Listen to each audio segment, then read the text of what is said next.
Hello Virgo, Sun, Moon Rising, and Venus signs. Kamusta kayo? Sana po'y nasa mabuti kayong kalagayan. Welcome back po sa Star Tarot at kung bago kayo dito, welcome din po kayo. Please subscribe, like, share my videos, and leave me a comment kung nakaresonate po kayo. Thank you. Tingnan natin kung anong mga messages ni Virgo. We have Shark, take care, or there will be a loss of material wealth. Okay? So, mag-iingat kayo, lalo-lalo na pagdating sa inyong kaperahang aspeto, mag-budget or sundin ninyo lagi, no? I-review ninyo lagi ang budget plan ninyo para lagi kayong nakasunod sa kung ano ang nasa budget para hindi kayo magkaroon ng, alam mo yun, ng mga unnecessary spending, yung gano'n. Kasi si Virgo pati, meron tendency, no, na may impulsive buying, yung mga gano'n. Kaya, mag-ingat kayo. Okay? Pag-ingatan ninyo yung inyong pagmamanage ng inyong pera. We have climbing towards success. Wow. So, this is really beautiful time na kayo ay papunta na sa pag-aasenso, papunta na kayo sa pagtatagumpay. So, maaari, no, na talagang nag-e-effort kayo, nagsisipag kayo. So, dagdagan nyo pa yung pagpupursigi ninyo para tuluyan na kayong makaakyat, no, sa ladder of success. So, we have fun, romance celebration party, baka meron ditong celebration, no, or party na dadaluhan, or po pwedeng kayo ang mag-host din ito, no, so po pwedeng kayo may imbitahan or baka kayo mismo yung merong i-host na celebration or party. Maari din na related yan sa inyong romantic relationship, no? Baka mayroong anniversary, parang ganon, monthsary, at yung isi-celebrate ninyo. So, we have woman, dealings or relationship with a woman. So, this could be anyone. Pwedeng asawa ninyo ito. Pwedeng siya yung karomantic partner ninyo. Pwedeng nanay ninyo ito. Pwedeng kapatid. So, depende sa inyong sitwasyon. But you are going to be dealing with a woman, no, at this time. So, we have cracked cup, dissatisfaction with life.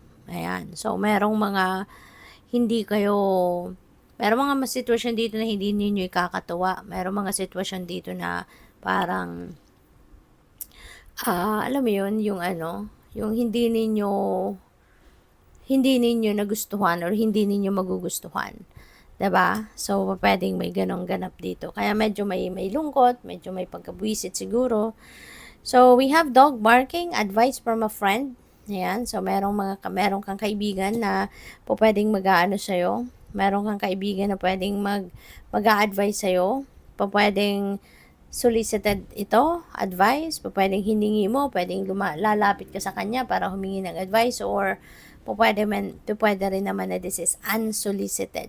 Yun siguro nakikita lang niya na kailangan mo ng tulong, kailangan mo ng advice, kaya ayan, no, hindi niya mapigilan sarili niya at siya mag-a-advise sa'yo.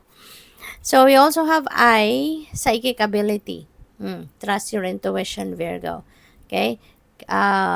Ano ka very, very intuitive ka very sensitive ka. Malakas lagi yung inyong intuition, malakas lagi yung psychic ability mo, no? It's very powerful, kaya magtiwala ka sa kung anong nare-receive mo, okay? From your intuition. Kasi yan ay uh, uh, ito yung 24/7 na guide mo, 'di ba? Ito yung magdadala sa iyo towards the right path, towards the right decision, 'di ba? Kaya lagi mong papakinggan ang inyong intuition.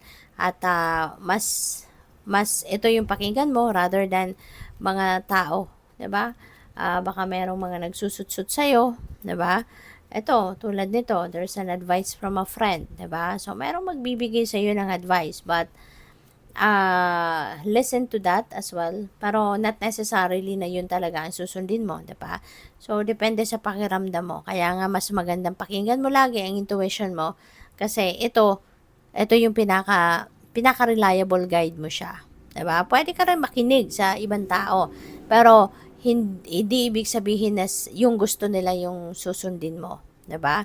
Pwede mo siguro may mga iba din silang sinasabi or masasabi na pwede mo din i-consider. Pero your intuition should be, 'di ba? Yun ang susundin mo, okay? So, we have peacock, beware of great pride. Okay? Kasi hindi ito makakatulong sa'yo.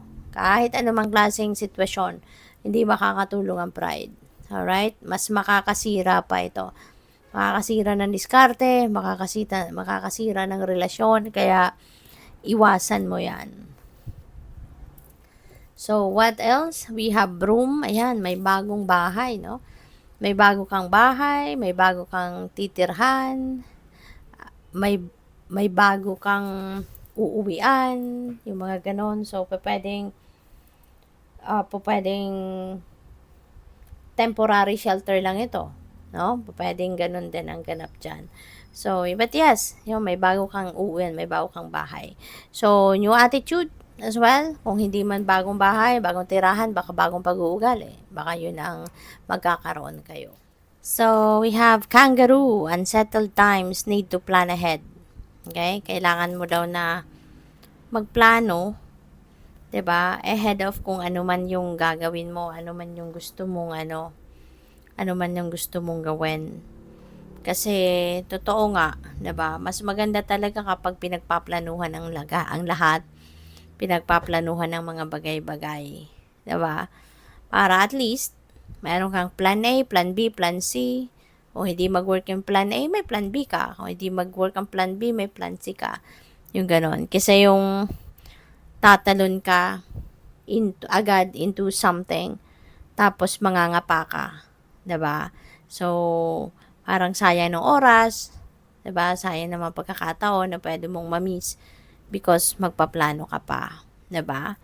So, what else? We have archway, new opportunities, possibilities, and path opening up. So, this is new beginning. No? Mayroong new beginning na na papasukin kayo. Could be opportunities, at ang mga opportunities na to could be anything. Diba? Could be anything. Pwede rin na merong mga iba't ibang posibilidad, iba't ibang oportunidad na dadating dito. Pwedeng sa trabaho, pag-ibig, diba? Relationship, or kung ano pa man.